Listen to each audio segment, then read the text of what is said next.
We're gonna get started in about 1 minute. I saw before we start, I saw a good question come in already about whether you have to fill out anything for your logs if you don't have any recordable or reportable injuries that year. The answer is, and Lindsay can correct me if I'm wrong, she's the real expert here, that I don't think you need to fill out a 300 log or any 301 reports, obviously, if there's not any individual injuries or incidents, recordable injuries, but you do have to complete the 300-day annual summary, even if just to fill in the zeros, but you still have to do the man hours worked and all that good stuff. But I don't think you need a 300 log unless or until there's actually an injury. But it's not the worst practice to do it anyway, because if OSHA comes and asks and you don't have one, it will at least, you'll have to explain, there'll be some scrutiny around, why isn't there a log for this year? It's because there were no injuries. It might not be the worst thing to have one that's at least filled out at the header with no entries on the content, but Lindsay may have different or better advice than that. That's accurate. Nope, that is what I would have said as well. You do not have to have the 300 log completed or the 301 incident reports, but you certainly could, indicate that there were no injuries on a 300 log. But you, like Eric said, you do have to have the 300A, and it not only has to be completed, but it does have to be posted. Right. So you want to make sure that, even if all the data points say 0, that is done. The information like the NAICS code and the certification are completed and that it's posted. But you still have to stick around for the rest of this webinar. All right, you want to go ahead and get started, or you want to give Ashley one more minute? I think it'll be fine because we'll just go in order. Yeah. All right. Good afternoon, everybody. Thank you for joining us for the February edition of Con Maciel Carey's 2024 OSHA webinar series. I've been dispatched on some emergency client travel, so I'm actually at the airport, but it was going to take an awful lot to keep me away from the record keeping webinar. It's one of my favorite topics of the year. I think many of you have joined us for programs over the years. You've heard me describe myself as an OSHA nerd. This is about as nerdy as it gets: injury and illness record keeping, the data and all that goes with that. So it's one of my favorite topics of the year. So I was going to find what I hope is a quiet spot, undisturbed from TSA, for a few minutes to join you guys to kick off the program today, and then hand it over to my wonderful colleagues, Lindsay DeSalvo, who is our record keeping guru at the firm, and our colleague Ashley Mitchell, who does a ton of work in the space as well. I think for most of you, I recognize a ton of names already logged on today, but I'll just real briefly introduce myself for anybody joining us for the first time. I'm Eric Kahn. I'm one of the founding partners at Con Maciel Carey, and I chair the firm's national OSHA practice group. I've been practicing exclusively in the field of workplace safety and health law for 23 years now. I guess I'm in my 24th year of practice now. And all of that has been focused on workplace safety and health legal issues, principally OSHA and the state OSH plans, but occasionally Chemical Safety Board, EPA, and other agencies that flirt with safety and health issues. And like I said, I'm delighted to be joined by my partner, Lindsay DeSalvo. She and I are both based out of Washington, D.C., and our associate, Ashley Mitchell, based out of our Chicago office. I'll let those folks introduce themselves when we get to their section of the discussion today, because one of them is not even logged in yet, so we'll get some time.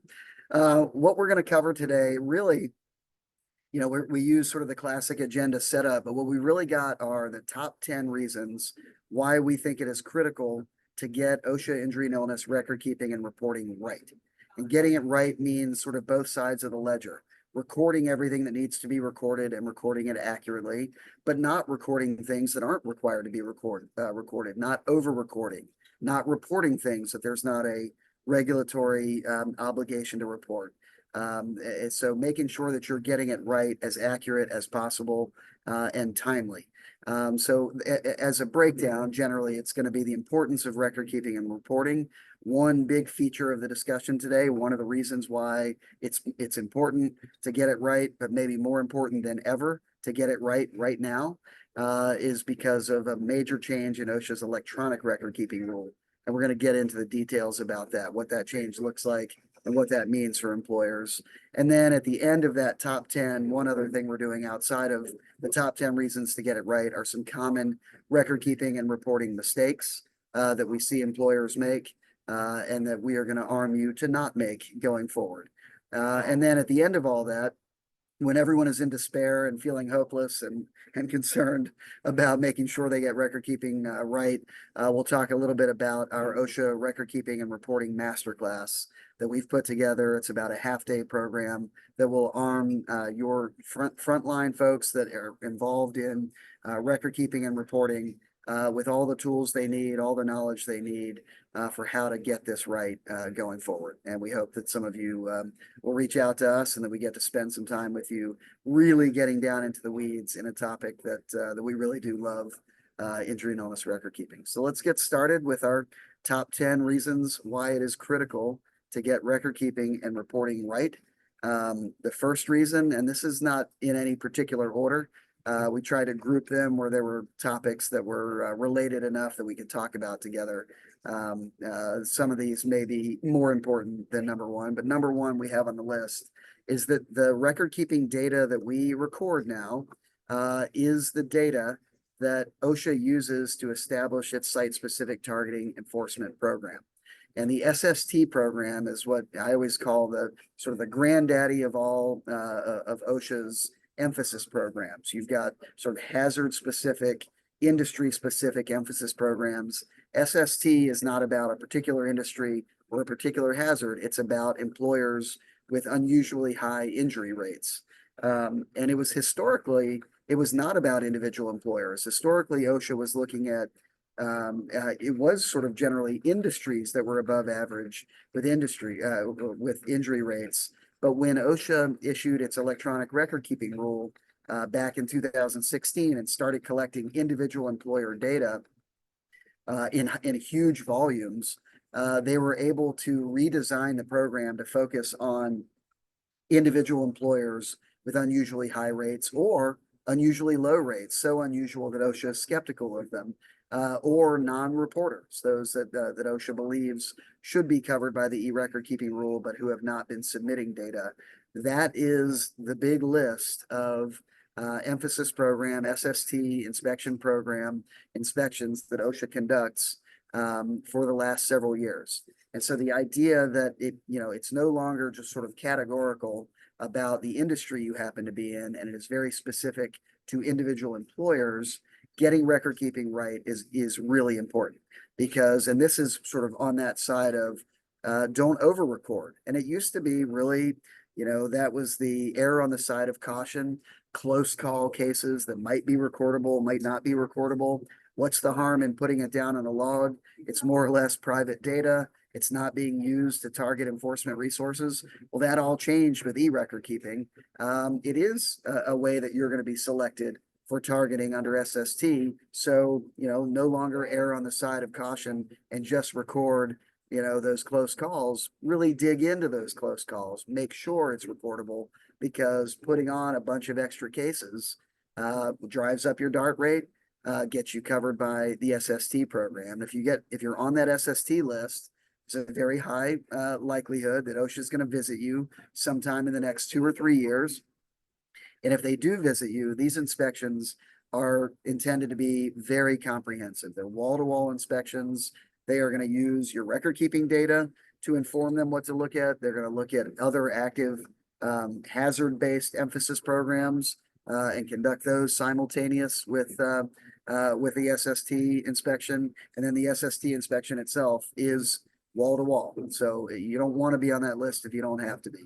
One thing I would just caution about that list is even if you do get record keeping right, you're extremely precise in that regard. OSHA they put on folks with high rates, they put on folks with low rates, they put on non-responders, they put on folks where the trend in their injury rate is increasing. So it is, hard to stay off this list. It's a pretty broad spectrum of employers who could end up on that list. But the easiest way to get on the list is to have an extremely high injury rate. So, first of all, look at ways you can improve safety so you have fewer injuries, but also look at your record keeping practices to make sure you're not over recording. So staying off SST was item number 1 on our list.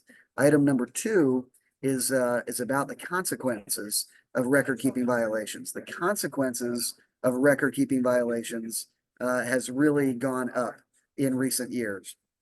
And the reason is that it is a high frequency citation to begin with.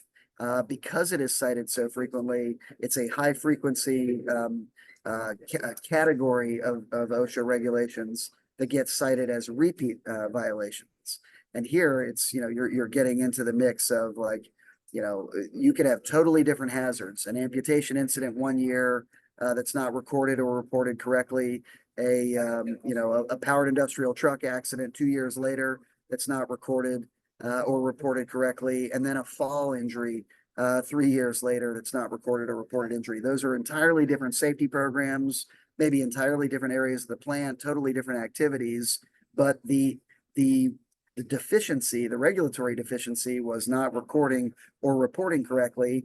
That can become a repeat violation, even though they're pretty wildly different events because of the frequency that they're cited and the commonality of, what the allegation is. It's not about the safety issue. It's about the recording of the safety issue or the incident or the injury. And that results in a high occurrence of repeat violations. And the consequences of repeat violations, or really any violation, continue to creep up or to surge up because of OSHA's annual penalty increase program. And basically with the increase in consumer price index, with the increase in inflation, OSHA's penalty authority increases every year. And over the last couple of years, those have been pretty significant increases because of the high levels of inflation we've experienced. Just about 3 weeks ago, the 2024 adjustment went into effect, and now those repeat and willful violations are up over $160,000 per violation. And that's a big deal for record keeping and reporting, because those are among the highest category of individual types of standards that are cited and characterized as repeat and willful violations. And we actually pulled together some pretty interesting data about the frequency of repeat violations generally, and record keeping and reporting violations specifically. On this slide, you can see that OSHA is very purposeful, very deliberate about finding and citing violations and characterizing those violations as repeat violations. They've changed some policies. This goes back to the Obama-Biden administration, changed the policy around when and how they can cite repeat violations. And that remained in effect through the Trump administration and is very much in effect right now during the Biden administration. But over the last decade, almost you could set your clock by it. Every year, the percentage of total violations that OSHA characterizes as repeat has gone up. And with record keeping and reporting being such a high frequency standard to get characterized as repeat violations, and repeats going up overall, it's a scary trend when you consider those 10 times higher penalties for repeat violations. And then willful violations, likewise, as a category, had generally remained pretty steady until this last year of the Biden administration, where it skyrocketed. You can see here as well. That's the interesting thing about record keeping violations, is they are generally viewed as other than serious violations. It's paperwork. It's not a direct relationship to safety and health, to a safety and health program or a specific control that guards against a hazard. So generally they'll be other than serious violations until the second time when they become repeat violations. So you might see a $1,000 other than serious record keeping violation and then $160,000 repeat the next time, or willful. So they generally will never be serious violations, either other than serious or repeat or willful, with those 10x penalties. So on the next slide, you see a little bit of data about record keeping and reporting violations. At the top, we've got all of the record keeping violations, whether it's, not recording at all, recording it wrong. This would include your 300A violations, your 301 incident report violations, but sort of collectively under this banner, between all the record keeping violations, it's, probably a little more than 500 or around 500 total record keeping violations in fiscal year 2023. Down on the reporting side, there's generally only one standard that gets cited with high frequency, and that's I guess it's the failure to report or timely report amputations and hospitalizations and fatalities. And I'm not sure, Lindsay's the expert and knows these things by substandard regulatory reference. But this, down at the bottom here are those failure to report violations collectively. And that's how we think of this record keeping and reporting collectively. We saw over 1,000 violations in that record keeping and reporting category in fiscal 2023. If you treated that, as a collective category and compared it to all the other standards that OSHA cites in its portfolio, this would be just outside the top 10. So, record keeping and reporting are cited very, very frequently. One of the most frequently cited types of standards or regulations in OSHA's portfolio. And anecdotally, we know we were trying to get the specific data point around the percentage of repeats in these categories and couldn't get that from publicly available data. But anecdotally, we know that those are among the highest types of standards characterized as repeat as well. So it's getting cited frequently. They're frequently cited as repeats. The cost of a repeat violation has gone up dramatically. That's a critical reason why you need to make sure you're getting record keeping and reporting correct. So I think at this point, I turn it over to Lindsay to talk us through some other new consequences for record keeping deficiencies and about the new e-record keeping rule. So turning it over to Lindsay. Thanks, Eric.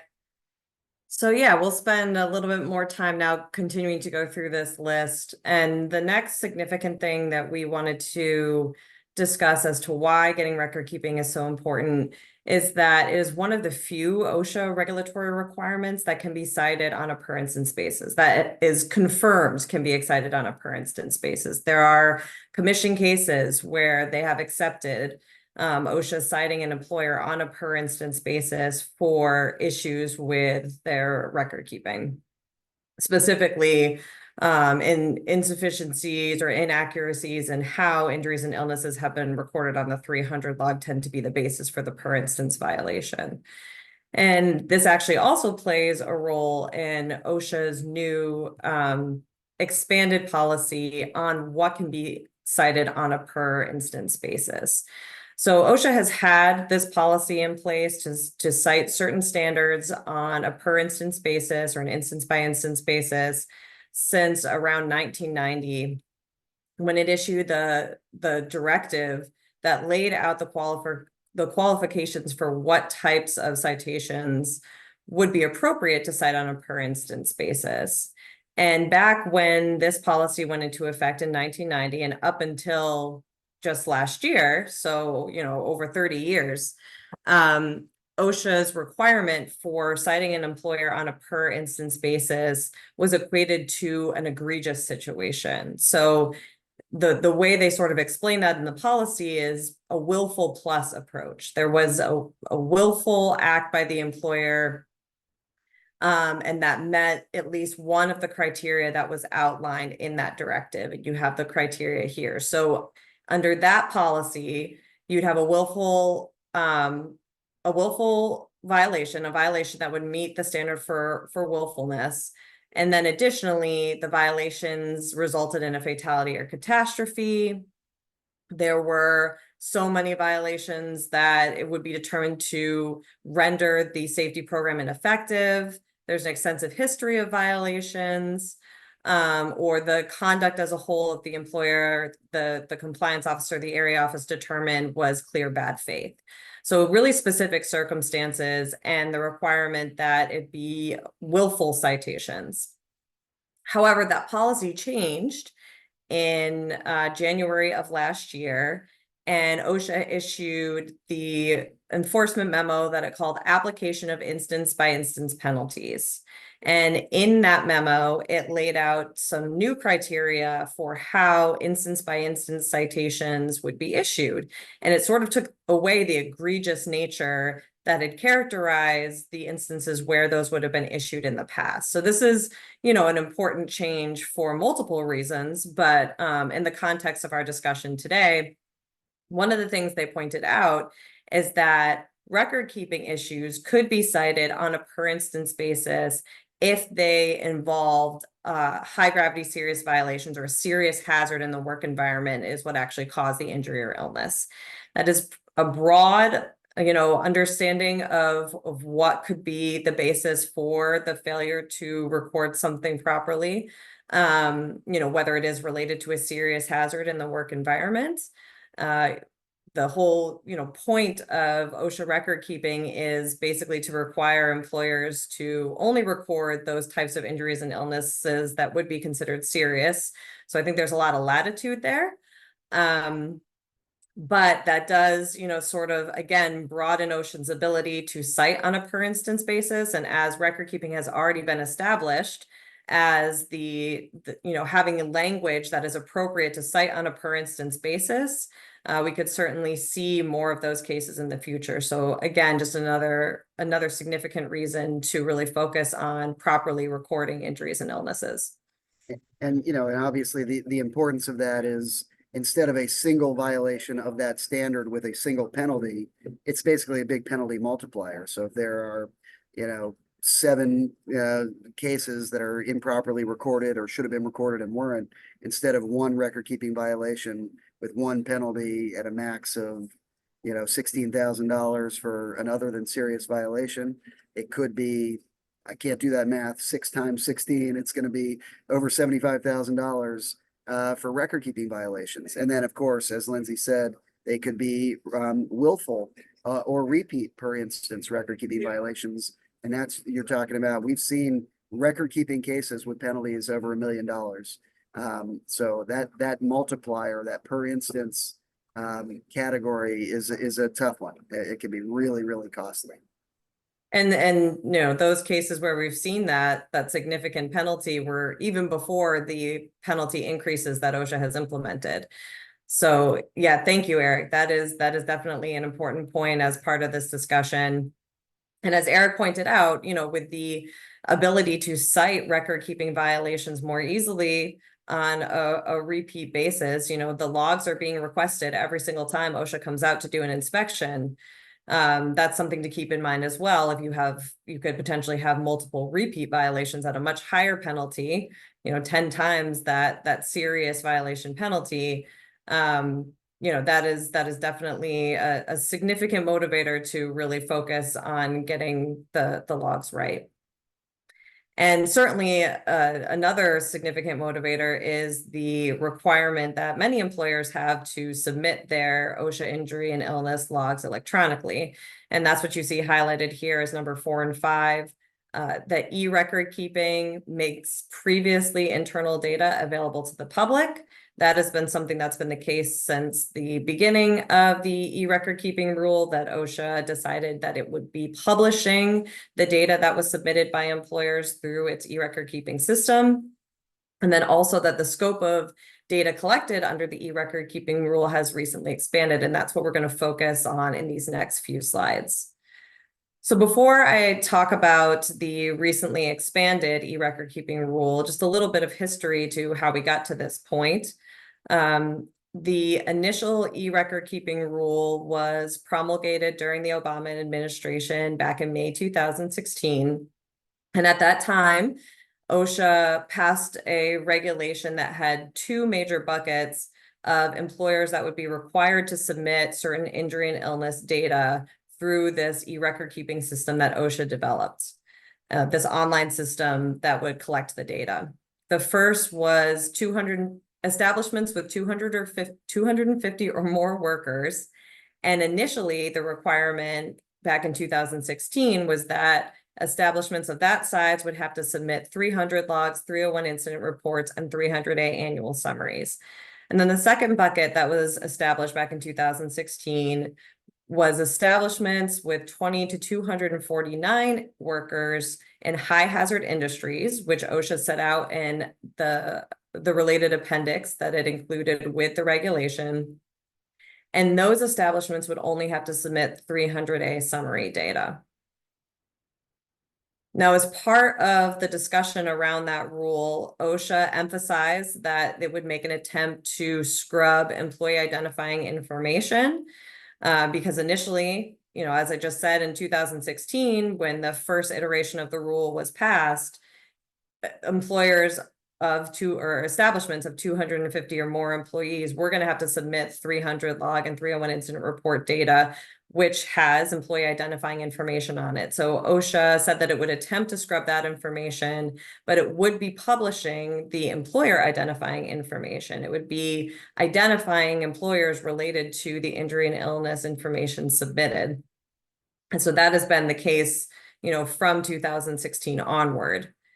And then OSHA did make clear in this rulemaking effort that it was going to be using this data to establish enforcement targeting. Eric talked earlier about the site-specific targeting program that's been used by OSHA since the promulgation of the E-Recordkeeping Rule. OSHA has in the past used injury and illness data to establish national emphasis programs. So this is sort of another way to have access to that data for that purpose. So this has been the case since 2016. However, there was an amendment to the rule back in 2019 is when the amendment was promulgated and finalized.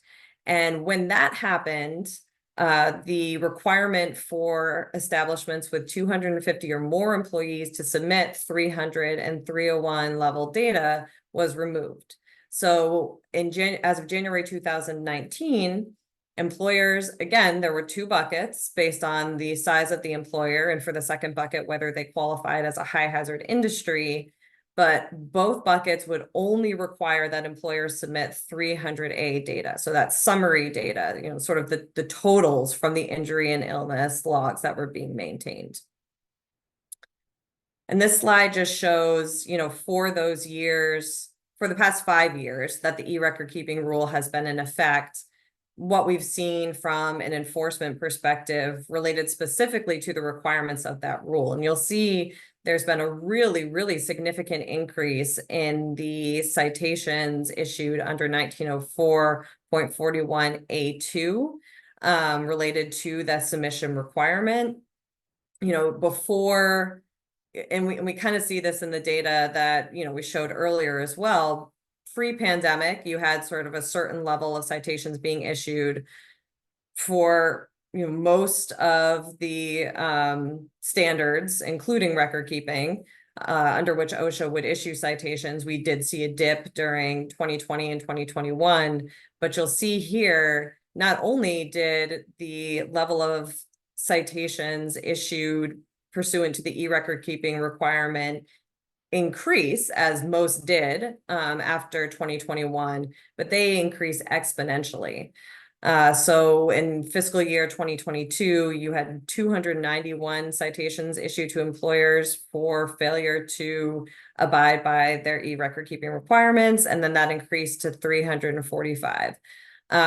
So, really significant and important thing to keep in mind as well, that OSHA is issuing citations where employers who meet or fall into one of those buckets fail to submit the data as required.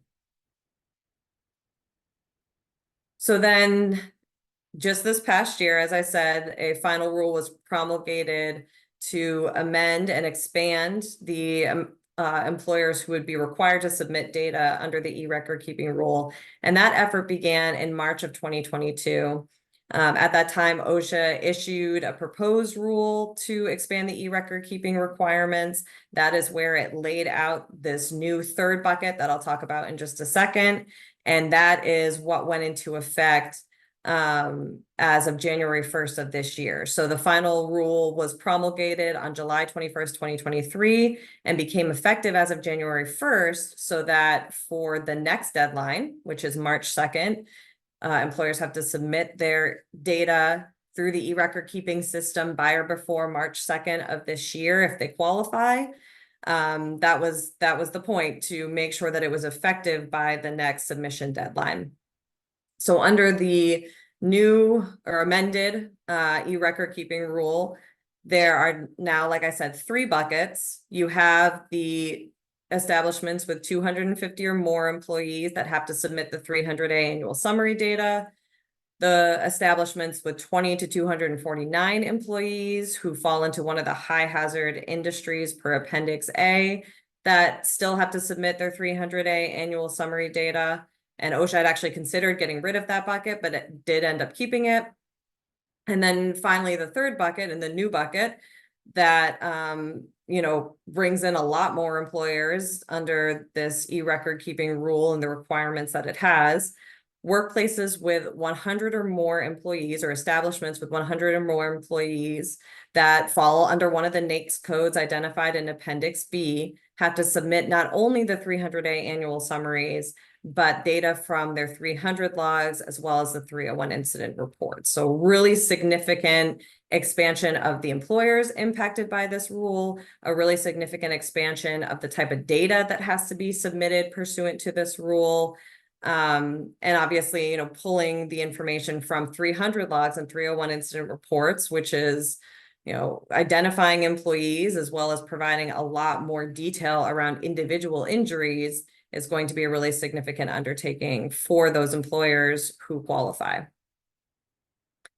So just real quick here, this slide shows the NAICS codes that have been identified on that Appendix B of establishments with 100 or more employees. So if an establishment primary activity falls into one of these NAICS codes, and they meet that 100 or more employee threshold, which I'll talk about a little bit how that works on an upcoming slide, then they would have an obligation to submit that expanded level of data.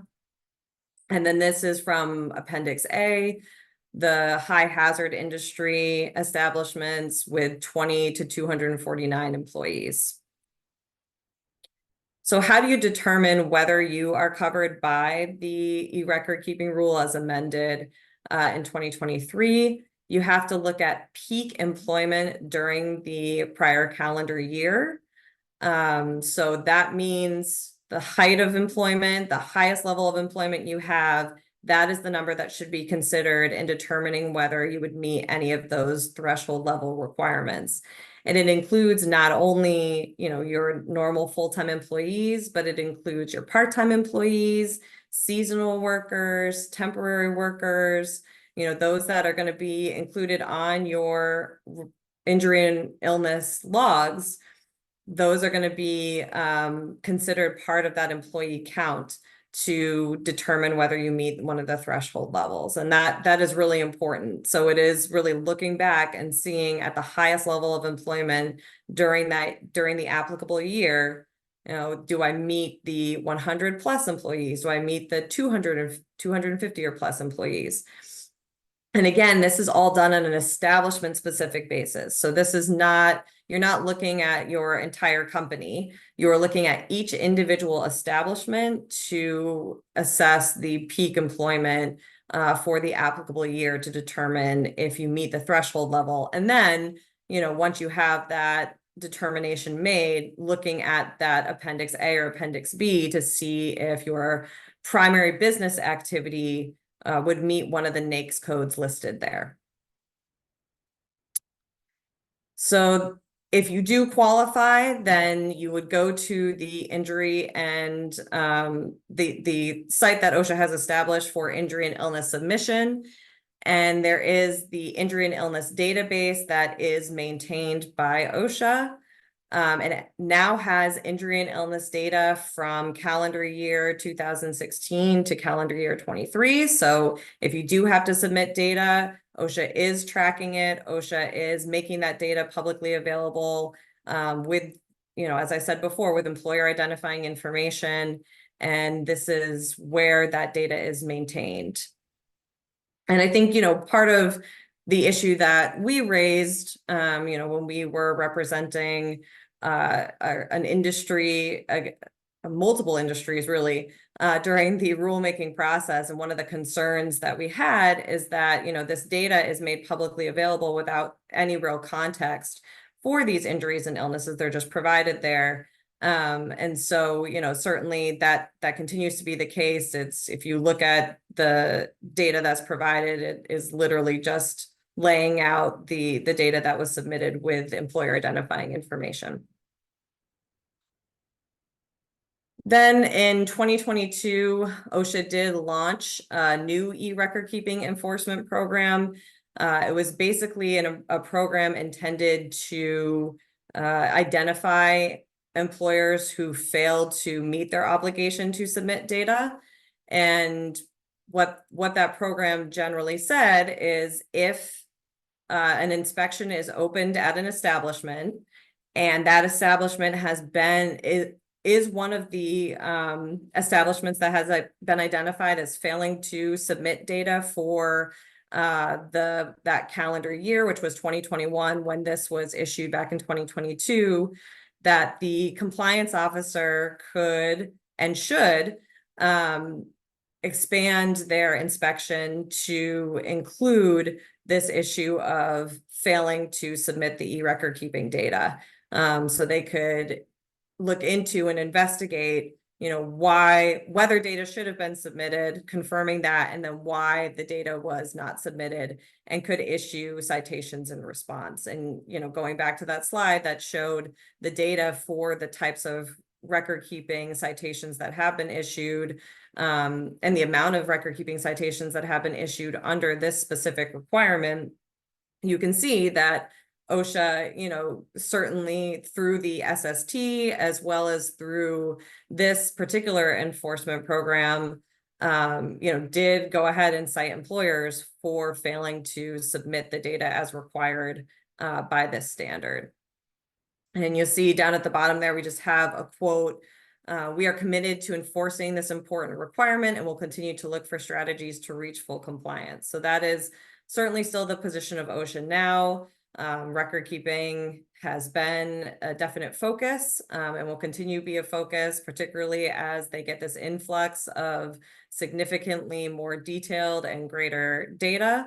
And so, we certainly will keep an eye out for any programs like this going forward as well, based on the most recent submission deadline, or the submission deadline that is upcoming on March 2nd of this year. So with that, I believe I'm turning it over to Ashley to talk about the remaining 5 reasons that we provided to get record keeping right. Thanks, Lindsay. So yeah, let's jump right into reasons number 6 and 7 to get record keeping right, which are the impact of injury and illness rates on your workers' comp coverage, as well as your eligibility for OSHA's Voluntary Protection Program, or VPP for short. OSHA's VPP recognizes employers that have implemented effective safety and health management systems, as well as maintain injury and illness rates that are below the BLS averages for their respective industries. And so one of the key benefits to being included in VPP is that if your site is a VPP work site, you would be potentially exempted from NEP inspections, which leads to reason number 8 to get record keeping right.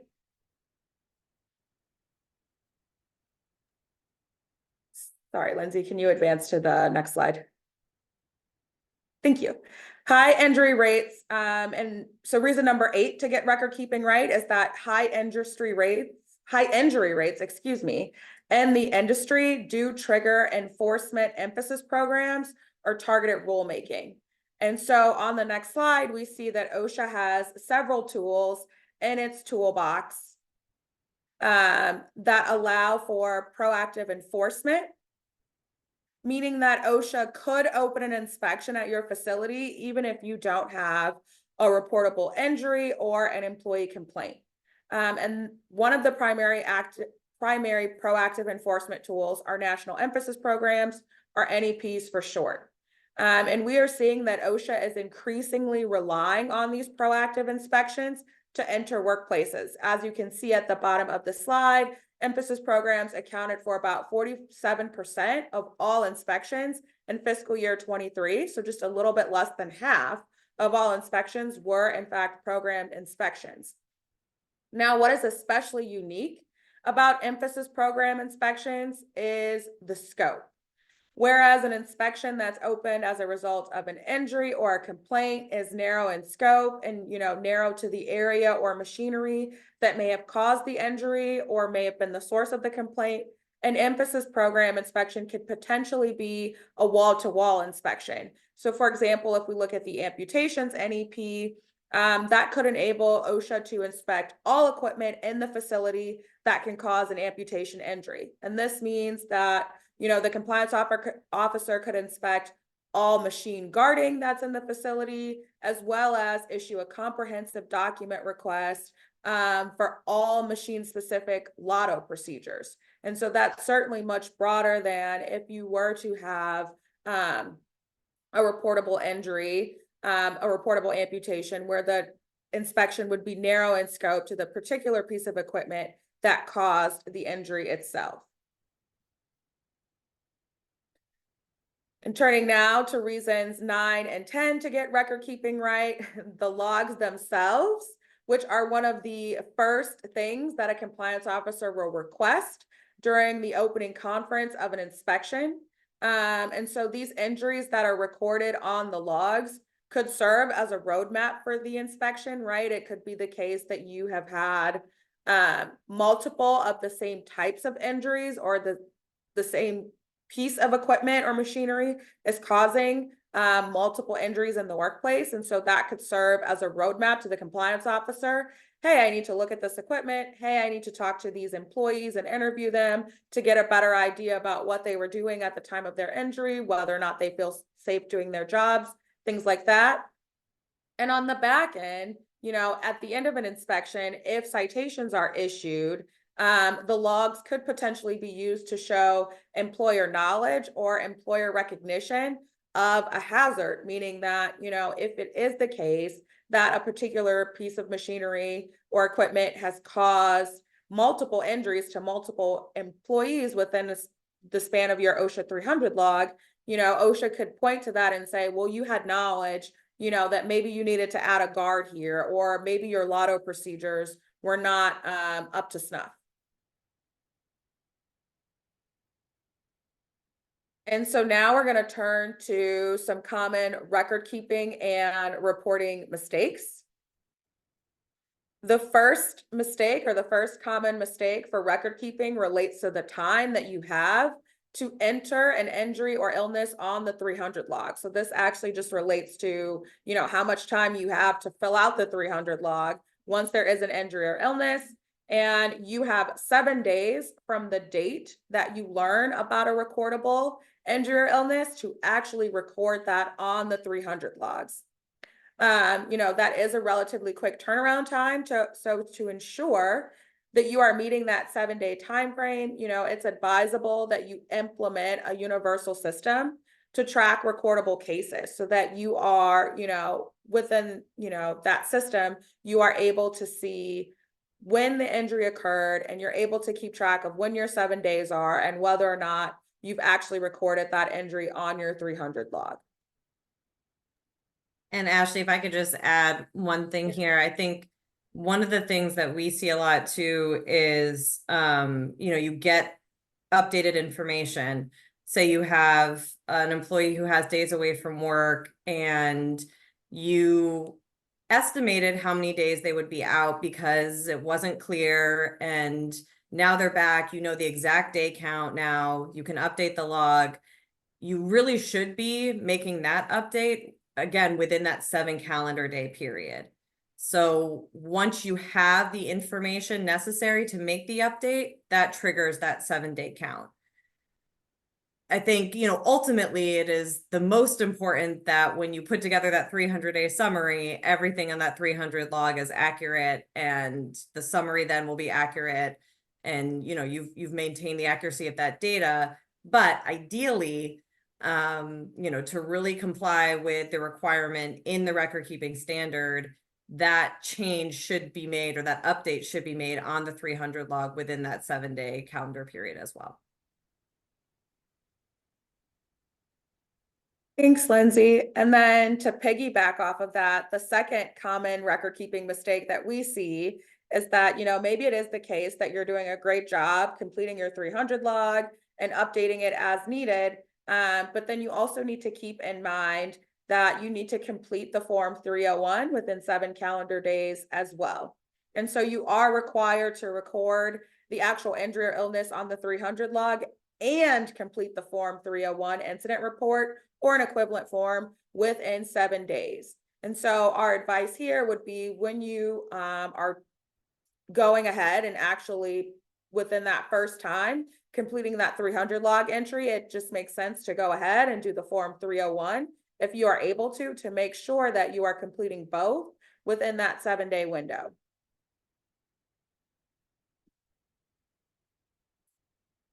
And then common mistake number 3 relates to how you describe the injury or illness on the actual log. Now, I have heard this described as the Goldilocks and 3 bears, meaning you do not want to provide too much detail, but you don't want to provide too little detail. And additionally, you do not want to use over-inflammatory language, such as smashed or crushed.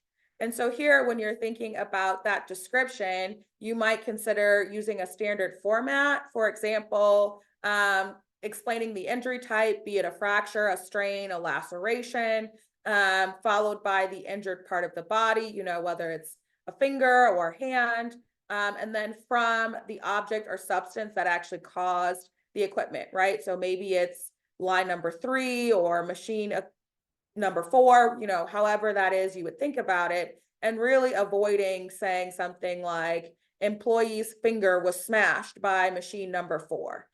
You really want to find just the right fit where you're giving enough detail so that someone looking at the log will have an understanding of the injury and what occurred, but not so much detail that, or not such inflammatory language that if the compliance officer were to look at it, they go, oh my God, someone's finger was smashed or crushed. I have to look at this piece of equipment. So you really want to find, that balance between what's required under the standard and then being over-inclusive or overly inflammatory.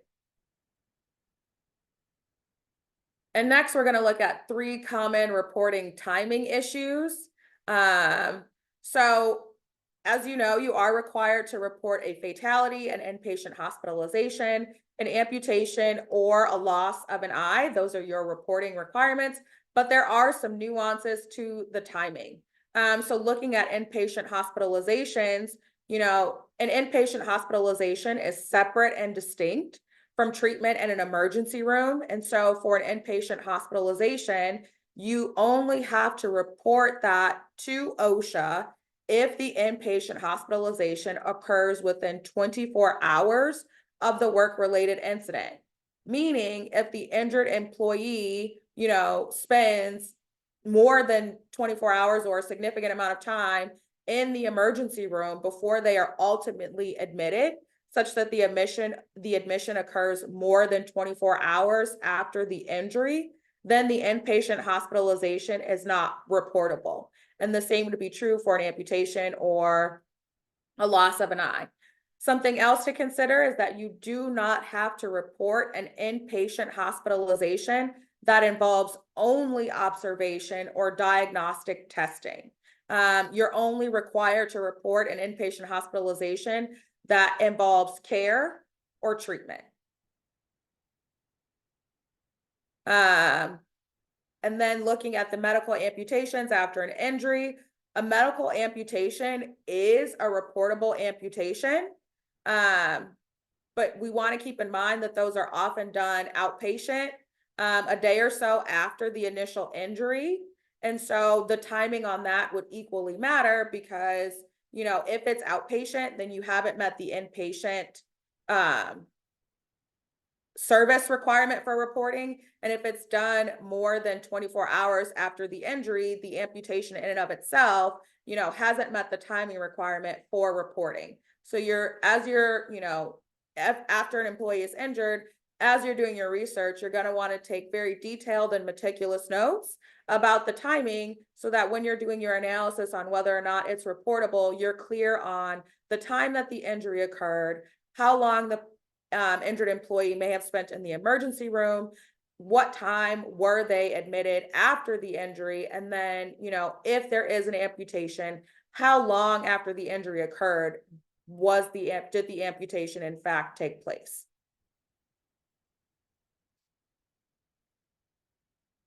And then just to summarize some 5 common reporting mistakes, you know, making courtesy reports. Again, you're only required to report a fatality, an inpatient hospitalization, amputation, or loss of an eye. If the inpatient hospitalization, amputation, or loss of an eye is occurring within 24 hours of the work-related incident. So you don't want to over-report, right, and make that quote-unquote courtesy report to OSHA where you're like, I'm not really sure if this is reportable, but I'm just going to err on the side of caution. It's really important, you know, that you do your due diligence here and go through the analysis to determine if it is reportable rather than relying on that courtesy report. Because I can tell you, even if it turns out that the amputation or inpatient hospitalization is not reportable and you make that courtesy report, OSHA could open up an inspection based on that courtesy report. Another common reporting mistake is using the online reporting portal as opposed to reporting by telephone. So for those inpatient hospitalizations, amputations, and loss of an eye, OSHA does have an online system where you go in and it tells you, you know, it prompts you with various questions to answer as you are making the report. You know, it's advisable, especially in the early time frame where you're still not really clear on the injury itself, how the injury occurred, what caused the injury, to make a report by telephone rather than an online report, because, you know, that online report is really you typing up an analysis of what you think happened when you might not, you know, have enough information to draw that conclusion. Whereas reporting by telephone, you get the opportunity to have a conversation and be clear that you're not quite sure what happened beyond the fact that, you know, this incident is reportable. Another common reporting mistake is failing to report at all. So if you have a reportable injury and you actually just fail to make the report, something that we see often is a minor fingertip amputation. You know, the standard doesn't make a distinction between whether it was just the tip of the finger, whether it was just the nail bed, or whether it was the entire finger, right? An amputation under the standard is an amputation, and if it occurs within 24 hours of the injury, it must be reported. And then something else we see is just late reporting, keeping in mind those time trigger requirements. You want to be careful about making unnecessary admissions of regulatory violations in a report. So, you know, you certainly don't want it to be the case that you are admitting that maybe that piece of equipment should have been guarded. Or maybe your lotto procedure could have been more clear on, you know, all the sources of energy. And so because the machine wasn't guarded, or because the lotto procedure wasn't clear on the steps for lockout, you know, that is the result of the injury. And I see Lindsay popping on. So hi, Lindsay. Hi. I was just going to add, you know, related to this discussion, that it is really helpful to sort of have a process in place for making these types of reports, and sort of almost standardized, you know, layout of the information that should be provided. And often we see really helpful having a designated person or a couple people who are the ones making these reports, so that it is sort of done in a standardized way. The level of information and the expectations for the information shared is really specifically set out. And these individuals are the ones who've really been trained on that. They know the information to provide. And so we are really sticking to what specifically OSHA is either likely to ask if you get a live person, or what specifically they would expect you to provide information wise if you are just sharing it verbally, so that we aren't sort of veering off at all into other areas that may make an inspection, for instance, more likely. Lindsay? And then last, but certainly not least, another common reporting mistake that we see is failing to document your efforts to learn about the facts and the status. And so where this can come up, right, is if an employee has an injury and they go to the emergency room, it can be difficult to get information about the status of that employee, about whether they are still in the emergency room or whether they have in fact been admitted to the hospital. And sometimes it can take several days of calling and speaking with different people and getting the runaround before you get an answer about, the nature of care and treatment, whether it was an admission to the hospital, the time they were admitted to the hospital, and whether or not it was for observation or for care and treatment. And so because it can be difficult to learn that information right away, it's important that you document your efforts because your time clock for reporting starts running when you learn that the injury itself is reportable. So if it's the case that a person is injured on Monday and they go to the emergency room on Monday and they are admitted in the hospital on Monday for care and treatment, but you don't learn about that admission until Tuesday or Wednesday or Thursday, your 24-hour time clock doesn't start running until you learn that, that person was admitted to the hospital for care and observation within 24 hours of treatment. Now, this is, something that the agency, can be a little contentious about. And so it's important that, as you're taking all these steps and efforts to learn the status of the injured employee, that you're making notes. At 12:58 p.m. on Thursday, February 8th, Ashley called, spoke to person X, and didn't learn anything. And then, so on and so forth, so that it's very well documented, from your records that you did your due diligence in trying to learn the status of that injured employee, and that once you learned the status of that injured employee, you made the required report within 24 hours. Yeah, and just one thing to add to that too, again, going back to sort of having a standard process for how potential OSHA reports should be handled. I think it's important to make sure that if a manager, someone who OSHA would see as a representative of the employer, if they have knowledge, then OSHA is going to expect that some step is taken related to a manager's knowledge. So it's really helpful to sort of have that training. Who do you contact if an incident happens at your facility to ensure that, this process is kicked off, to ensure that if there is a manager who has some knowledge, they are relaying it to whoever is going to kind of ultimately make the determination of whether the incident is reportable to OSHA, that process is in place just to make sure that, we don't find out later that someone knew something, but it didn't sort of make it to the next person that really needed to be involved to make that call. So it is really helpful to have a process in place and training on that process for anyone who could sort of be involved in this, decision making and ultimately the report to OSHA. Yeah. And that is a good lead in, I guess, to our next slide, which just is a brief overview of the OSHA record keeping and reporting masterclass that our firm offers. Both of us have been heavily involved in this training, and this really is, a comprehensive look at every aspect of record keeping and reporting, including, some of the things we touched on today, addressing and having an effective practice for record keeping and reporting, how that could work.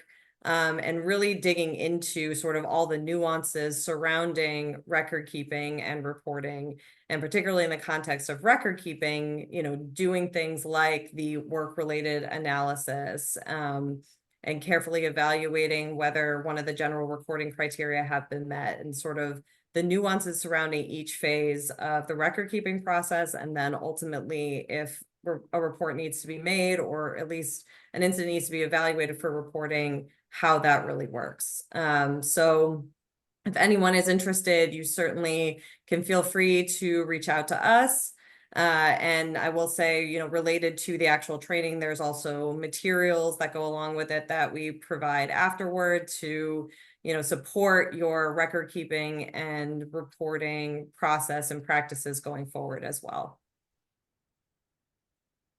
And this slide just shows all of our upcoming webinars. This was the second webinar in our OSHA webinar series, so lots more to come, really interesting topics. Hope you all will be able to join us for those as well.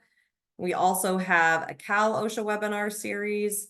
So, you know, it looks like the next one for the Cal OSHA webinar series is a little later this month. And again, really interesting topics, really timely topics, you know, a lot of things as anyone who has operations in California knows, that is always changing. There's always more to do there, and a lot of really important things to consider, like workplace violence programs.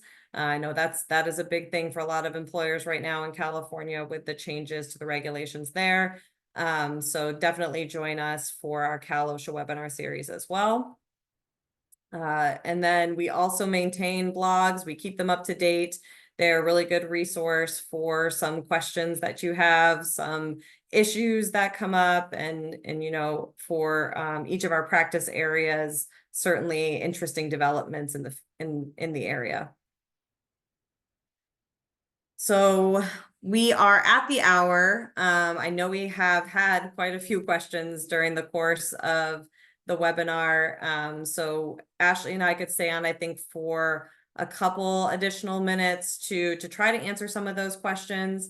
But certainly we will follow up if you have included a question in the chat that we haven't gotten to, or that you know, that we haven't covered already in the substantive material we've talked about today. We will happily follow up with you on those and try to get you answers for those as well. So I will try to get through a few of these, and you know, the last couple more minutes that we can sort of close out this webinar. I see one here. Can you confirm that if an employee is admitted after being in the ER for over 24 hours, it does not have to be reported to the OSHA hotline? Ashley, do you want to tackle this one since it related to one of your slides? Sure. So I think I understand the question to be if the employee spends more than 24 hours in the emergency room and then they are ultimately admitted, is it reportable to the OSHA hotline? Okay, so the answer to that question is it's not going to be reportable so long as during the time that they spend in the emergency room or within that first 24 hours of the injury, there isn't some other trigger such as an amputation or loss of an eye. Yeah, and one other thing that I think is sort of an interesting piece of the question around, you know, emergency room treatment versus being admitted to the inpatient unit. Sometimes we will see language around being admitted to the emergency room, and the standard is clear that it's admission to the inpatient unit of the hospital. So even if an employee is quote unquote admitted to the emergency room, that is not going to meet the inpatient hospitalization element of the requirement to report an inpatient hospitalization. We have another question here. We are frequently asked for signed 300A forms along with the logs. If we provide the one that was originally posted, it frequently does not match the current 300 log, which is updated over time. Should we instead reprint another 300A for the past period and sign with the current date? That's a really good question. Generally, I think what we would advise is providing the 300A that's been signed and posted, because the regulations, I think it's 1904.33, I believe it is. But that might not be accurate. I'd have to look back at the regulations, but the regulations require that 300 logs be updated during the 5-year retention period. So if you receive some new information about an entry on a 300 log from a prior year, you do still have a responsibility to update the 300 log. If you received information that somehow would remove the entry from the 300 log, then you should update it accordingly. And so you're right, there can be cases, because you have the requirement to continue updating the 300 logs, that the 300 log may not match the 300A. But that's something that I think, often we provide a cover letter or something, a cover communication when we provide documents to OSHA. And I would, you could certainly in that specify, this is the 300A as was posted, back for whatever year. And there has been updates made to the 300 log as required by OSHA. And so, the two might not match. And I'll say from my experience that we don't usually get OSHA coming back and asking about that. I think there is some understanding. I mean, it all depends on the compliance officer, right? But I think there is some understanding in the agency that there could be discrepancies because of the fact that the 300 log must be updated and the 300A does not need to be updated. But I would still, they're often with a 300A, they're often really looking for that date and signature to show certification and posting. And so, I think it's helpful if you can provide that one, that is the one that we would generally say would be the best to provide. All right. And another question here, and I think this is probably the last one we'll do, considering that, we're almost 10 minutes over now. And like I said, if we have not answered your question either right now or through our substantive content, we will follow up with those who ask questions here. But this question is, what about a future scheduled surgery? The employee went to the emergency room, did not receive treatment in the 24 hours following the incident, but is scheduled for surgery on a later day and is told about the surgery during the 24-hour timeline. So my understanding from reading this is you're talking about a situation where the employee went to the emergency room, maybe they didn't receive any treatment, they certainly weren't admitted, but they were told that they'd have to have surgery at some later date, and they were told that within the 24 hours. That would not constitute a reportable case if the employee, first of all, if the employee was not admitted to the inpatient unit of the hospital within the 24 hours after the incident occurred, then you're going to be out of that time frame that Ashley discussed earlier. The admission to the inpatient unit for care or treatment has to occur within 24 hours of the incident to be reportable to OSHA. In this case, it sounds like they wouldn't be admitted until they were going to have the surgery after that 24-hour period. And so it would not be a reportable inpatient hospitalization. All right, so I think we will conclude there. Like I said, we will follow up with those who have asked questions here that we didn't get to. And we thank you all for joining us today for this very interesting topic.